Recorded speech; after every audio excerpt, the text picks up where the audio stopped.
What up, what up, what up, what up, what up, what up, what up? Here we are, back again for another weekly book review. This week's book, LeBron Inc.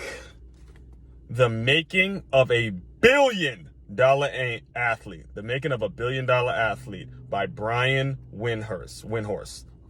LeBron Inc. And let me tell you, this was one of those books, no lie, no bullshit, I read within 48 hours. Like, I just could not put it down because it was speaking. It was speaking to me. Like, he was really triggering on some things. You know, the first part that really resonated with me was the fact that LeBron went to a private, and we all know the name LeBron James. You know, he's been known across the world. I mean, we know what he can do on the basketball court.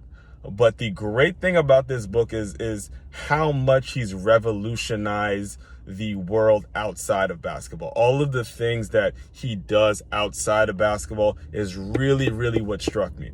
You know, he attended, much like myself, he attended a private Catholic high school. He was a minority, he was a black face in a private Catholic high school. All of my former, good counsel classmates, what up? Shout out to all my good counsel alums, especially the brothers. You know that feeling. You know that feeling of walking to a Catholic high school and knowing everyone in there, knowing that you're just there to be an athlete and you're not automatically accepted in the academic world. You get looked at like, oh yeah, that's just one of the athletes. He's either a football player or basketball player.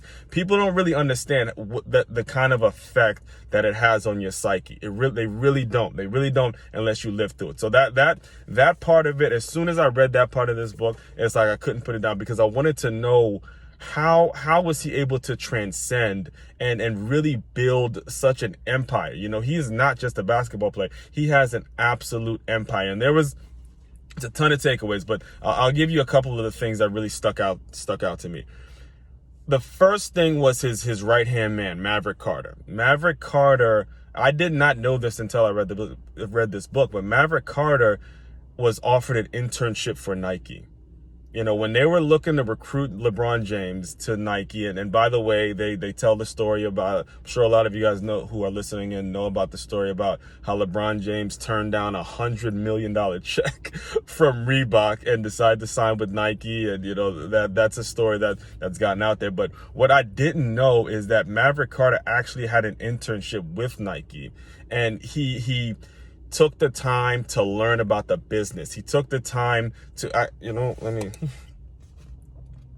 he took the time to learn about the business. He took the time to ask questions and really go in on how exactly he can do things on his own. And just lost the page. But I want to say what happened was, hold up, wait, do I have it? Bear with me, guys. Bear with me. I'm trying to find the page. I just had it. Where is it? Because it's a lot more powerful when you read it. Check. You didn't want to check. Where is it? Maverick Carter. I just had it. Okay. One second. It's coming. Just bear with me, guys. Bear with me. No, that's not it.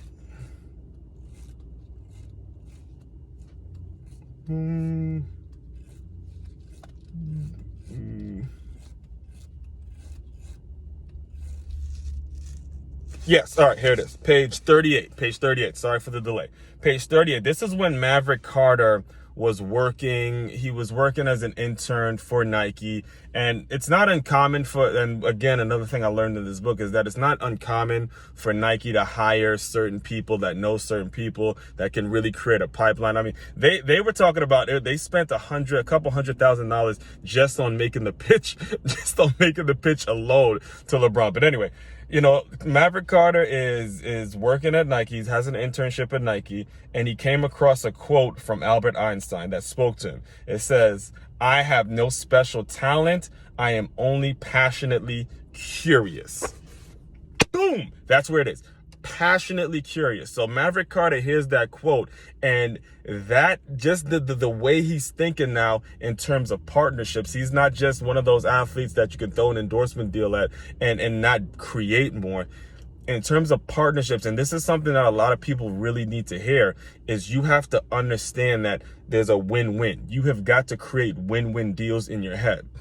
And I'll close with this example, because this is another gem that he dropped in this book, is Beats by Dre. We all know the partnership. We all know Beats by Dre, how Dr. Dre sold Beats by Dre he sold it to Apple for $3 billion. Beats by Dre, a rapper, $3 billion. Here's what happened. They approached LeBron James about a potential endorsement deal. And instead of LeBron taking an endorsement deal with them, he decided to get points, to buy equity in the company, because it started off, it was like starting off in 2008 or something like that. And what they would do is, what LeBron did is this was around the Beijing Olympics. He gave Beats by Dre headphones to all of his teammates, and they just walk around with Beats by Dre. So Beats by Dre, Dr. Dre, and all of them were getting free advertising. You know, LeBron's platform and him giving it to all of these people that all walk. Think about a bunch of athletes walking around Beijing, China, wearing your product. How cool would that be, right? So he's getting free advertising, and then a couple years later, when Apple bought it off him for $3 billion, guess who's sitting there with a piece of that? Getting a portion of that sale. LeBron got a portion of it. He got a portion of it. And that's, I mean, that story in itself is incredibly powerful. Again, LeBron Inc. by Brian Windhorst should be required reading for every single person that is involved with sports, because, man, he has transcended the game. And as usual, listen, I'll close with this. Appreciate all the support I've been getting. Make your move. Make your move. It's here. It's ready. Please continue to order a copy and inquire about my sports marketing courses. We're going to dive into tons of material like this. There's so many things that we're going to be learning. We're going to be growing. I'm looking forward to meeting all the new people. I got a lot of conversations set up this week, and I'm looking forward to really developing and growing that curriculum and continuing. Like I said, these book reviews are also going to be released as podcasts. So if you haven't already, be sure to subscribe to the Move Swiftly podcast. And they're going to be more interactive conversation. I mean, there's so many things going on, man. I'm already seeing them kept you on here for longer than I like to. But, you know, there's so many things happening right now, and I just gotta give my shots. I appreciate you guys. This has been a journey, especially the ones who knew me when I just got to Florida, man, and who knew me before I got to Florida. And just things are starting to really start to come together, and I appreciate you guys tuning in. And they're gonna be more. They're just gonna be more and more big and great announcements. So anyway, everyone, continue to move swiftly. We will talk more soon.